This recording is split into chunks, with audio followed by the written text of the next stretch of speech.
But that's how you know, right? Is if something no longer has control over you, do you have control over it, or does it have control over you?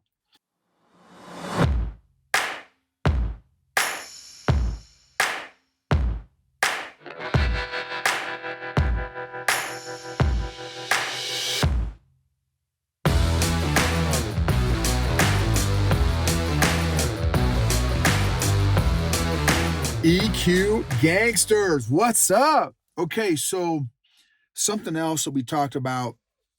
So this is another episode here, also coming off of my Bible study this morning from men's Bible study this morning. Another thought or a concept that came up. There's probably 30 guys there. Another concept that came up is addictions, and I would argue, so that's what this episode is about, is addictions. I would argue that almost as human beings, we are almost wired for addictions. Now, you could say, and I'm not an addiction specialist. I'm not, I don't know the stats. I haven't done any research on this stuff. Again, I would argue that men and women, we are almost wired for addictions, and whether it be sex, drugs, music, porn, food, work, pride, uh, heck, I mean, you could have addictions just about anything. Brazilian jiu-jitsu, women, men, drinking, smoking, whatever the addiction is, video games, TV. And here's some thoughts on addiction. So one, I think we're, as humans, men, and here's another thing too. How about this? I would bet that there are a good percentage of the people on this podcast, or if you're watching on YouTube, that social media. I don't even want to find out how much I am on social media. And it's funny because I just did the episode on self-confrontation, right? So that's clearly an area that I've got to confront myself on. The amount of hours that I am on social media. And again, and if you remember the episode where I talked about self-confrontation, in my mind, it's justified. I just want to stay connected. I want to stay connected to my homies, right? Because of course, all 5,000 of my friends, I'm actually staying connected to. Really, bro, right? So I would bet that a large percentage of people have some sort of addiction. And maybe at some point in our life, those addictions served us as a coping mechanism or survival mechanism. Maybe they served us for a period of time. Are they serving us now? Are they productive? Are they healthy? Will the eventual outcome of said addiction lead to good, positive, healthy, productive outcomes? My social media addiction, and it probably is an addiction. Let's see if I can stop it. That'll be interesting. Let's see if I can dial down my social media time to determine whether or not it's an addiction. That's how you know, right? Is if you can stop it at any time, then I would say it's probably not an addiction. If I can stop my social media time, here's another is food for me. Food, for those of y'all that have been following me for a length of time, man, I have had a lifetime relationship, probably unhealthy relationship with food. That has been my go-to coping mechanism of choice, has been food. And I'm right now I'm in a phase where I'm getting more and more control over my food addiction because I'm making a lot better and healthier decisions right now.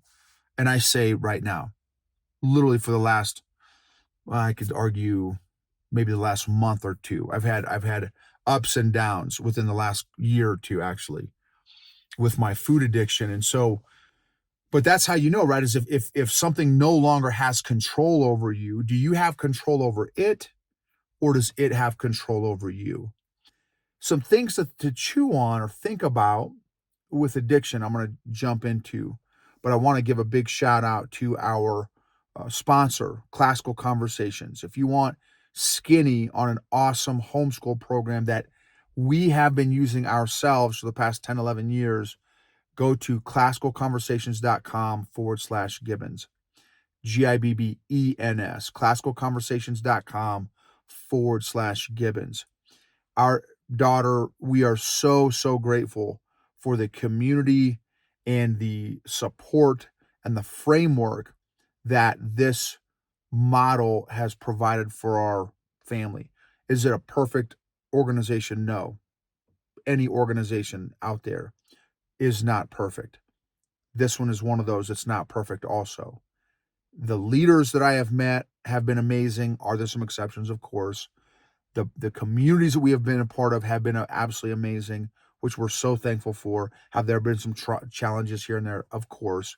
Anytime you put two people or more together, you're going to eventually have some issues. We have been so blessed and thankful for the community, the support, the framework that it has provided, not just for our daughter, but for us as parents as well. And again, one of the things I talked about the last time is one of the most powerful things that I love about it is the community aspect. And the second thing is the critical thinking. It is literally teaching my daughter through the process of how it's formed and modeled to teach students and children how to think critically, which is in desperate need, in my opinion, in society today. We desperately need people to learn how to think critically.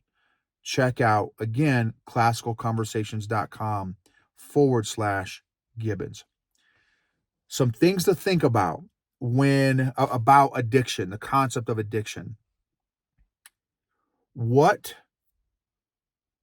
is it doing for you mentally, emotionally, physically? What is that addiction doing for you? How is it serving you? Is it serving you? Is it healthy? Is it unhealthy? Is it productive? Is it unproductive? What are the emotions surrounding your addiction? When I eat, and listen, this is super vulnerable, transparent here. I could, and this is how far I've come. Thank God. Now, have I got full control over my food addiction? No, not yet. But I'm working on it. It's a process. I used to, no joke, down a bag of potato chips, a box of cereal, a quart of ice cream, a what do you call it? A carton of cookies, and literally not even realize that I finished the entire box, bag, pint, quart until I was done eating it. Not even kidding. It was literally like I would not even realize that I'm grabbing the bag of chips, not even realize that I'm grabbing the box of cereal, and literally finishing the entire thing. Not even realize until I'm done. Like, wow, I just finished a bag. And there was times I wasn't even aware that it was part of it was like part of breathing. That is how ingrained and deep that addiction was. Now, here's another important thing about addictions. What was or what is the emotional origin story of that addiction for you? When did you start doing drugs, or when did you start looking at porn, or when did you start drinking? When did you start smoking? When did you start eating from an addiction standpoint, kind of thing? When did you start chasing men? When did you start chasing women? When did you start, I think I said drinking already, right? What was the origin story? When did that start? What were the circumstances surrounding that origin story? What were the emotions? What emotional need was it filling when you first started that addiction? What emotional need or emotional needs is that filling now? So for me, eating, what does eating do for me emotionally? And I've done a little bit of a deep dive, but I'm still increasing my awareness around it. So there's a lot of more work that I have to do. It gives me a sense of control. It gives me a sense of satisfaction, even when I'm not hungry. And here's the thing too: is there's a season, and even now I'm still working on this. Am I really hungry, or is it just default my coping mechanism? Where I just go to the refrigerator, I just go to the bag of chips, I just go to the bag of cookies, I just or buy a thing of cookies, am I going to the cereal? Do I even know what does hungry even feel like? Do I even know mentally and emotionally and physically what is hunger? Do I need to eat right now? Just because my brain is saying, "Oh yeah, grab those chips." Why? Why am I grabbing those chips right now? What's the emotional need that I am trying to fill? Here's another question. Is there an emotion or emotions that I'm trying to avoid by doing my addiction? Am I trying to mask particular emotions or feelings or stories by putting my face in a pint of ice cream or a bag of chips? Can I? And here's the thing: is I'm not even going to go into the whole health, like, well, is eating chips healthy or is eating a gallon of ice cream? I'm not even talking about that, because could I say, okay, Noble, I'm just going to eat 5 chips and then I'm done? Can I even do? No, no, no, no. 98% of the time, there's no way I could put a limit on, okay, I'm just going to eat 5 chips. Lay's potato chips, right? You can't just eat one. That was like my life motto with food. You can't just eat one taco. You can't just eat there. It's more, and here's the other thing too. Here's the other thing where my addiction came from. So when I was a kid, and again, I love my thank God for my folks. So thankful for my dad. So thankful for my mom. My dad passed away 13 years ago. Mom is still amazing, doing amazing things. One of the things that was not so good, my mom has 1,000 amazing qualities. This is one of the ones that was probably not beneficial for me. But I was raised from as early as I can remember hearing this: Noble, literally 2 years old, 3 years old, 4 years old, 5 years old, 6 years old, 8 years old, 10 years old, 12 years old. Noble, if you don't eat everything on your plate, there will be children in Africa that will starve. No joke, not even kidding. That was an actual, like, seared into my brain from the first earliest time I can remember having food on a plate. That was hey, I only ate 2/3 of my spaghetti, or a third of my enchiladas con pollo, or whatever. And oh, wait, hijo, Noble, you're not done yet. You need to finish everything on your plate. There are starving children in Africa. So guess what? Oh crap! Well, we can't have starving kids in Africa. Like, man, I didn't realize that somehow, if I don't eat this plate of food on my plate, there's going to be kids in some place called Africa that are going to die because I I had no idea. My mom, she loves me. She cares about me. She's not going to blow smoke up my rear end. So clearly that must be the case. So I got crap. I better eat everything on my plate. And then it kind of changed here and there too. Well, you don't want to be wasteful. Like wasteful, you don't want to. And if you don't finish everything on your plate, you're being wasteful. So we're not wasteful. So boom, I had some pretty decent messages, really powerful emotional messages that were driven into my brain early. And then, not to mention, to add to that, when I was a kid, all growing up, my dad was an emergency room doctor. How did he deal with his stress?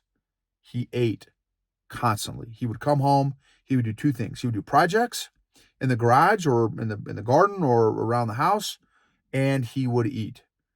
Just graze constantly. Now, of course, as a kid, I don't realize that's a coping mechanism. I don't realize that's how he's dealing with his stress because he internalizes everything and never shared his emotions or feelings. He had little to no emotional expression whatsoever.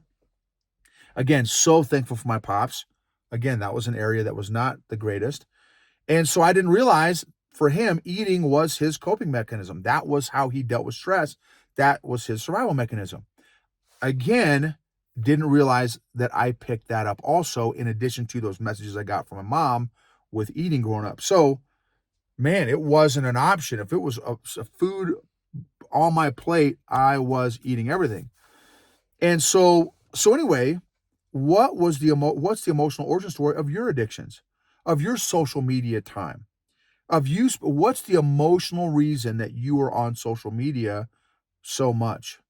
What are you getting from it? What emotional need, what emotions is it creating? What's going on emotionally for your social media time when you take that drink, that sip of alcohol or whatever it is? What is it doing for you emotionally? Again, or what is it masking for you emotionally? Is there a story or stories that addiction is masking? So I met a guy yesterday, has a great tool. So he has his menu of addictions that he's got. He does video games, he does some other things. He said for him, what he does is now when I got my desire to play my video game. I have my desire to go eat that cheeseburger. I have that desire to go look at porn. I have that desire to go look at, whatever his addictions were, his menu of addictions. He would set a timer. He would say, okay, for 5 minutes, he sets his watch or phone alarm for 5 minutes before he goes and jumps right into that video game mindlessly for hours and hours and hours. He sets his alarm for 5 minutes. And for that 5 minutes, he has to sit there, not fill those 5 minutes with another distraction of eating or cleaning or whatever the distraction is before he does his addiction.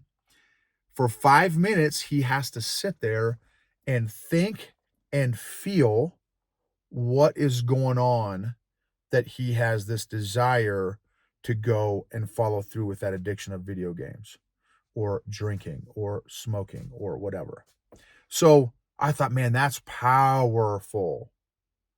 That's powerful. Can we create that separation, that little separation? Maybe it's a minute. Maybe you can start with a minute.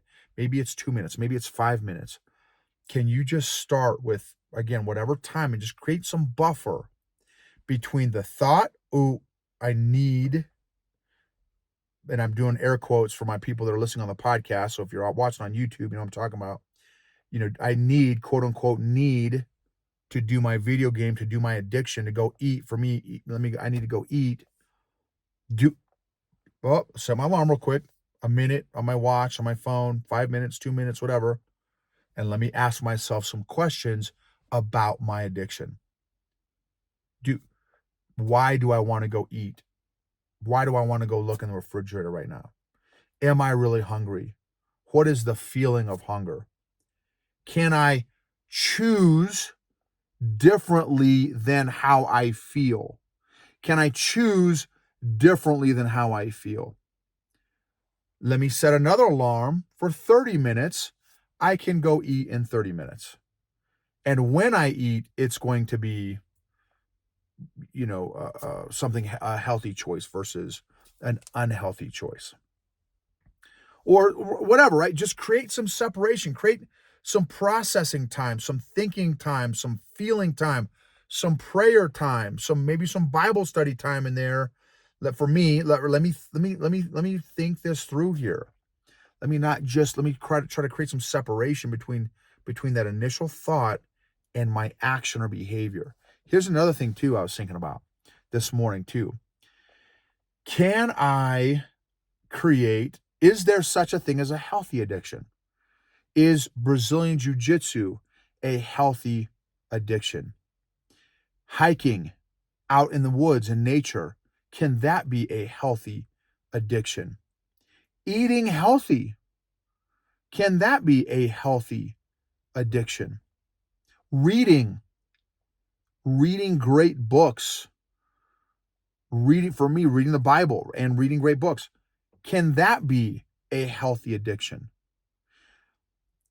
Can we create some healthy addictions? Now, for me, here's the balance between a healthy addiction and an unhealthy addiction. Is it becoming my idol? Is Brazilian Jiu-Jitsu taking a higher place in my life than my relationship with God, than my quiet time with the Lord, or than my Bible study reading, right? Because then I feel like even something that's great, in my opinion, like Brazilian Jiu-Jitsu, that can get to a place in my personal life where it would be unhealthy if I'm creating more of a priority around Brazilian Jiu-Jitsu than my relationship with God or relationship with my family or my Bible study time, my Bible reading time. Then that's when, for me, something becomes an unhealthy addiction. And then also, if it's something that I can no longer control, if I can't control it anymore, I feel like that's also has the potential for it to become an unhealthy addiction. So, and accountability partners, people, so once you get to the point where, again, if you heard the other episode on self-confrontation, how about the next phase of that is not only being good at holding yourself accountable, but also creating some, in the military we call it left and right limits, some parameters with people. Who do you have in your life that can hold you accountable? Not just, okay, yes, love you and accept you just as you are, but a true coach and mentor and maybe even friend loves you too much to keep you as you are. They hold you to that next level of standard, that next level of expectation. Hey, dude, I love you that you have a food addiction, right? I love you in spite of your food addiction, but Noble, I know you can choose better. I know you can get physically, mentally, emotionally, spiritually healthy. And one of those ways is by taking better care of your body, which is God's temple. Can you treat it better?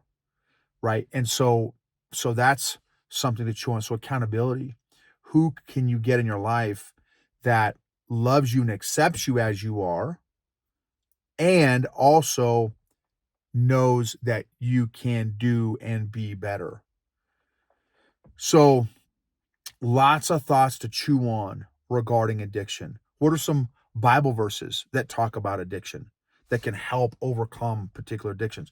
And maybe, again, transfer that unhealthy, unproductive, dangerous addiction for something that is healthier, more productive, more helpful.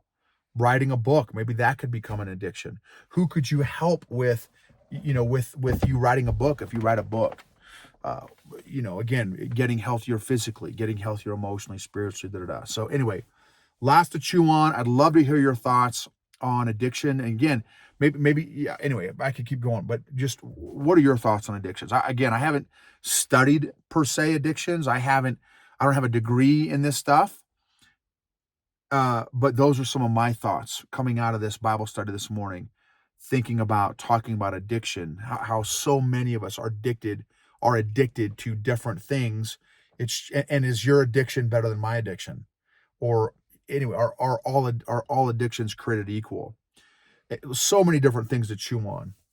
And again, yeah, again, I could go on and on and on, but hopefully that maybe gave you a different thought, a different perspective on maybe something that you're struggling with. You're trying to work on that kind of thing. So, um, emotionally healthy people help heal other people emotionally. Thank you for being a part of this journey with me, letting me be a part of this journey with you. Would love, really mean a lot. Would really love and appreciate if you could rate and review, subscribe, share.